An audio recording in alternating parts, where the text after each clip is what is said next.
to another episode of 507 Garage. In this garage, I'm gonna just kind of go through the next steps that are needed for the car pretty quickly, because tonight I'll be working on taking apart things inside the GS, and some of those things include the sunroof and the roof itself, the roof panel, and working on getting the glass off of the GS. The same thing has to happen with the glass that is in the BMW.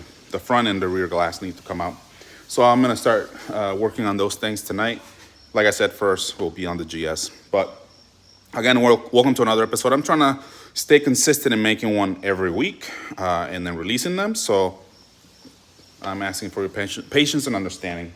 The suspension on the GS is gonna be a very simple suspension, pretty much OEM suspension. The only things that may change are gonna be probably the upper control arms for the front and the rear, just so I can have some adjustability, since I'm gonna be running the yellow speed coilovers that I got from them. And then I'm gonna use these brackets left and right. They need to be modified so I can slide the suspension in here. And then this opening is so the front axles can actually go into the front of the car. So you remember, this is gonna be an all-wheel drive vehicle. So, as you can imagine, it has to go in here like so, something like that. So that's part of what I will be doing. But the focus today is to speak in regards of the rear hatch of the car. So let's get to that conversation. One of the many things that has to happen with this wagon build is that I need to remove a lot of this paneling and get down to the metal. So when I start cutting, I know what I'm cutting and make sure that I'm not cutting cables or some structure that I may need or needs to remain with the car. A lot of the features that I mentioned before that I want to keep is be able to use this and kind of make it something I can use. So I'll be borrowing the buttons that's sitting in the front that allows you to open the trunk with it from the front, or use this button to close it from the back. The other thing that I need to do is, when you look at the rear doors of the wagon are a little more square compared to the more round doors of the GS. So I'm going to have to incorporate two doors to make one door. So that's one of the reasons that I want to take all of this section of the car to be able to then use what I need to be able to get the door jambs, get the structure, and get the proper fitment and close the door properly so it works. Looking into Dave's junkyard, the video in which he turned his Charger into a modern day Magnum, he ended up having to cut the doors of the Charger to make it work for that section of the rear hatch. So that's what I need to do with this one. So instead of that, I want to see if I can incorporate the doors. Like I mentioned before, I want to incorporate all of this stuff into the car. I'm not sure if I either color these or if I just get a black interior. So as you see, the interior of this one is a gray silver interior. So I have to then source a black one or see what I can do to change the color of these. But I want the interior of the GS to be black. A couple other things that need to be fixed. This right here is a button.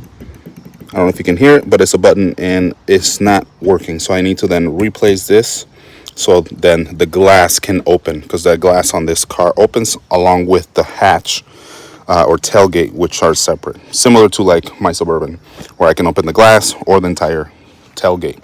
So that's one of the things that I need to fix on this car as well. And as I mentioned, if you look at the door of a GS, it's more round, while the one on the wagon is more square. So I'm gonna have to find a way to incorporate the two doors, as well as some of the internal pieces, as the door of the BMW has shades and I want to incorporate those. So I may be taking the top of the BMW and then incorporating with the bottom of the Lexus. So that way I take the top in regards of the jam and everything like that for the hatch, and then incorporate the bottom of the Lexus so the bottom piece fits into the car. So it'll be an interesting process. It'll be a lot of what I need to do with the car.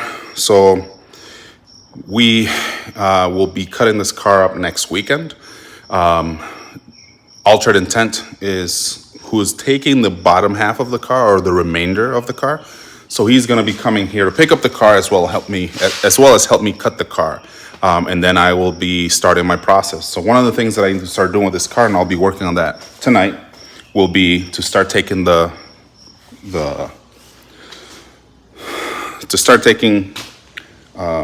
roof of the GS off, So I have to do a lot of interior paneling that needs to be removed, and then I have to put it somewhere. But that will be the process. I took it off of the race car, so it's something that I'm familiar with, and then I'll start that process just to kind of get in preparation for it. What I'm expecting is the following. Expecting that from where the sunroof is at, possibly a little further back, so from this point maybe and back, I'm expecting that I will have to remove the sunroof. Not remove the sunroof, but I'm expecting that from this section back is where I'm going to start using the BMW hatch. So I believe that from this section all the way back is where I'm going to start using it. And once I get back here, then this stays, and I'm going to be cutting a little bit off center, or not off center, but a little bit off here to leave a little material so that I can attach the front of this trunk, this GS trunk, to the back of the BMW. I'll show you what I mean. BMW here. What I'm planning on doing is once it gets probably down to this section here, or maybe a little higher, I'm going to be removing this section of the BMW off. And it may have to be something that I have to look into for both, since the shape of the BMW trunk is different. It's pretty long on this side here because it needs it for that. So that's one of the reasons I need to incorporate this whole thing here. So I'm planning on cutting where these lines are, where the shape of the car changes right here, and keeping all of this. And from that point on, seeing what I need to keep on the Lexus. It's windy, so I hope you guys can hear this. The goal is that once I get this to this side here, if you saw on the BMW, it kind of goes like this, where the trunk is. I'm hoping that I can do something like that. So that's going to be not necessarily tricky. It's just going to be a matter of having them both right next to each other and cutting what I need and leaving out what I don't need.